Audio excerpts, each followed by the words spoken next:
we are here today with Sheriff Duane Lewis to discuss this new favorite book that is a deep dive into the criminal cases in Berkeley County, as well as a well documented history into the sheriffs of Berkeley County and what secrets they may hide.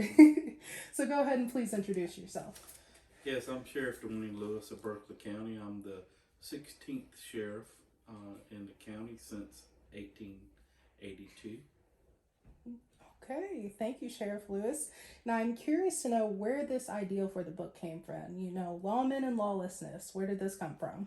So, me and my co-author, Danny Crooks, was working on this exhibit here at the museum. We were asked to bring a few things that the museum wanted to display the history of the sheriff's office, and so that started, and what you see here is a result of all that research. So once we started looking at it, I've been in law enforcement for probably 35 years now, and it's always been an interest to me. But when I became sheriff, I really did. I knew some of my predecessors, obviously, and but I wanted to know about the folks who came before me and started. So started really looking at them and their life and what we could discover in the cases that they investigated, and really gave a snapshot of what Berkeley County was like when the county was formed in 1882, when it pulled away from the Charleston district. And a lot of people don't know that the first the courthouse and county seat was in Mount Pleasant of Berkeley County. So all of Mount Pleasant was in Berkeley County, which is kind of surprising to a lot of people. Now, is this why you started the book in 1882? Yeah, I started there because that's when it was like the Charleston district, which included Berkeley and I think some of Colleton and some other counties. It was just called the Charleston district, and so Berkeley pulled away and formed its own government and set its boundaries, and it's a very large county. Yes. It's still very large today, but it was even larger back in 1882. So really the start of this book is the start of Berkeley County. Yeah, it started Berkeley start. County and the first elected sheriff of Berkeley The County. elective sheriff of Berkeley County. Okay, well, did you think it was important for the reader to understand the prevailing crime that took place in Berkeley County throughout the late 1800s and the 1900s? Yeah, I think it's important because what I've discovered is, in doing this job as long as I have, history continually repeats itself. And what I've discovered and my co-author has discovered is, it started out in the moonshine days in the 1800s and went all the way up to almost the 1960s. But today, and then all the violence associated with the moonshine wars and competition, we look at what we have today and we have the same thing, but it's drugs. So it's just history repeating itself with just some other, technical things. So do you think that crime persisted so much because of how vast and rural parts of Berkeley County was? And do you think that's still the case today? What I've discovered from the research, there's always been crime. There's always been a lot of crime in Berkeley. The problem was, up until the modern era, people didn't know about it because they only had a newspaper to read that maybe came out once every 2 weeks, if people could even afford to buy a newspaper. You have to remember Berkeley was very, very poor up until probably the late 60s. World War II came to Berkeley and changed things a lot, but industry was really really needed here. People were poor, but looking at the crime, the reason I think people today see on the news, on Facebook, Twitter, podcasts, and all these things, instantaneously see that something's happened, so they think crime is out of control and that it's continuing to happen. It's just the people back then didn't know about it. So it's the rise of media. Yes, Yes. they didn't, unless they were in that general area or community, they didn't really ever hear about it. Mm-hmm. So while reading through all of these documentations and supporting evidence and other just historical resources, was there ever one case that truly shocked you? There were several. There were several. Can you please give some examples?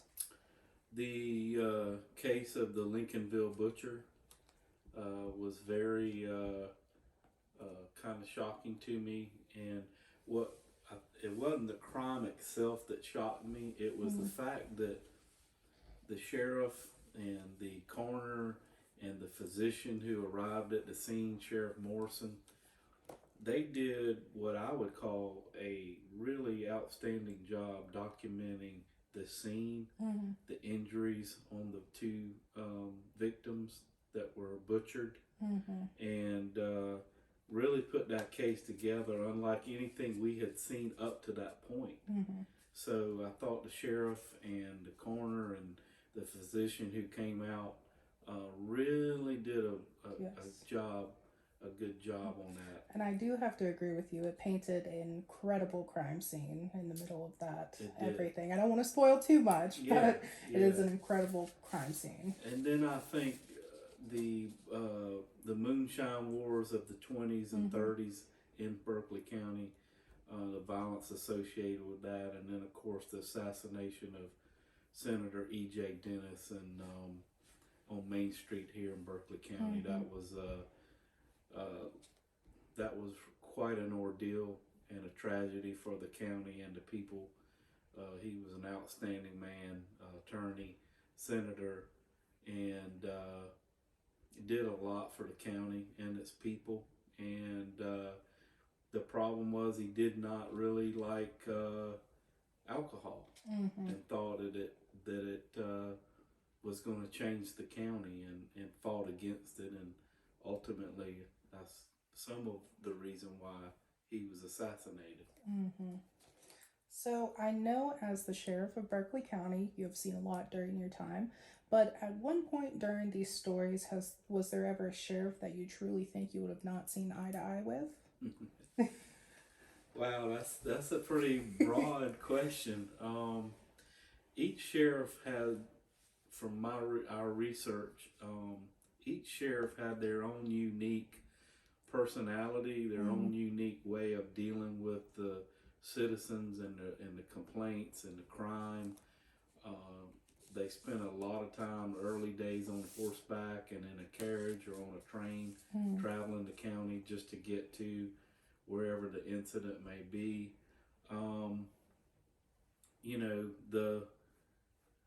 I think they all had their strengths, and some had other weaknesses, as we all do as human beings. They're all human, and I can't really say one particularly.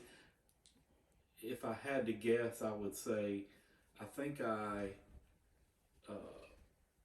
Sheriff Hendricks, the first sheriff, he was the first elected Republican sheriff. He had been a chief of police in Charleston, and in the Civil War, he was a captain in the Confederacy, and just that broad experience that he had, I gleaned that he brought a lot to the job as the first sheriff. People didn't know what to expect of their sheriff. They only knew what they had heard about a Charleston sheriff.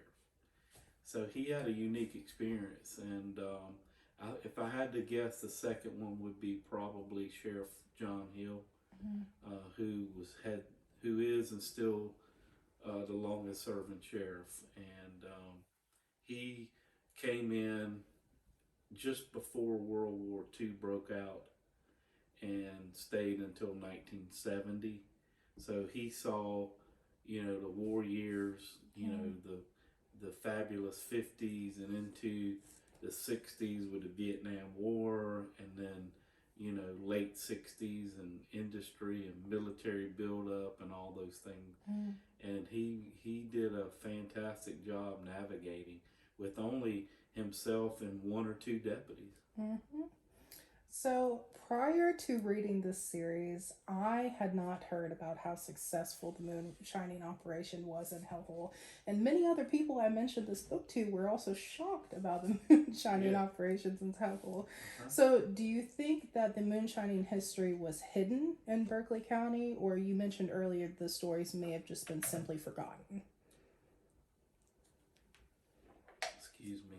I think a lot of it has been forgotten. I don't think it's, maybe to some degree it was hidden for years, because you still had a lot of those folks still here in the county and probably didn't want to talk about it or be associated with it, especially the murders and those kind of violent acts that occurred, and that's understandable.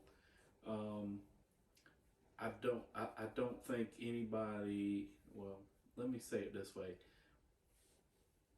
I think it's always been known. Even back, several governors had mentioned, Hellhole Swamp and things like that. But I don't think anybody's has done the research, the in-depth research that we have, that gives you a true picture of what was going on in Hellhole Swamp. Which, by the way, now for the readers that don't know, Hellhole Swamp now is basically what the entire Francis Marion National Forest is. So when you see those signs, and it starts, in Cordsville and goes all the way to Hugie, and then all the way to almost McClellanville, that's part of Hellhole Swamp, and that's where moonshine was made. And it was the Berkeley County was the largest producer of moonshine on the East Coast. Which you can hear more about in the book. Yes, it's in the book. So, do you think more of Berkeley County history has been lost to the times? Stories yet to be untold? Uncovered, may I say. You said lost? Yeah, I think we've lost a lot over the years, with different industries and neighborhoods being built and things like that. There's a lot of historical sites here in Berkeley that people just don't know about. I like to tell folks that there's this thing called history in your own backyard. I think Dr. Michael Heitzler does a series on it, and it's intriguing to know when you actually lived and grew up in a place and don't know the history of it. And people should really go out and learn more about the history of the county and city that they live in, because there is a lot here. So, how can we as a county continue to preserve these stories? As writing this book, you found out different ways, different stories. How can we continue to tell the story of Berkeley County? I think we, take pieces of my story and Danny Crooks' story in the book, and they're preserved now, which is one reason why I wanted to do it. Nobody had ever written about in depth about those things. So I just think we all ought to really work together to try to preserve as much history as we can, because after a generation is gone, that information is gone.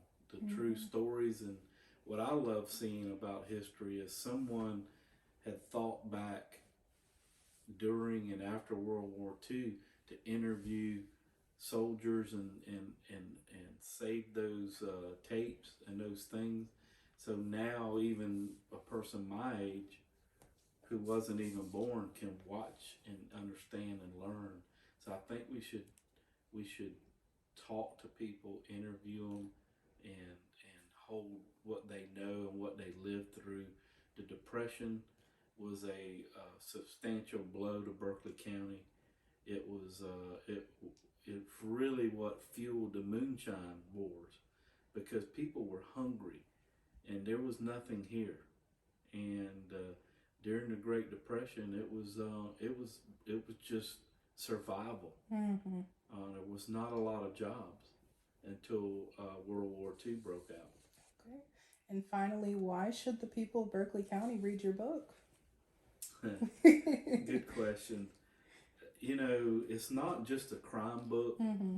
It's not just a true crime book. It's really an historical overview of the county, its politics, its boundaries, its people, its economics.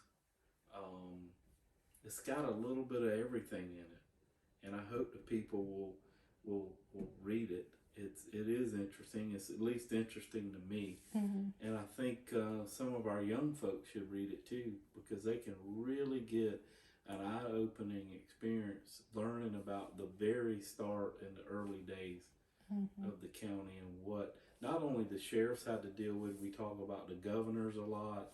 There was a lot of government, involvement in the county and government, and you had corruptions, and you had, different things happening in the county that were not happening in other counties. Mm-hmm.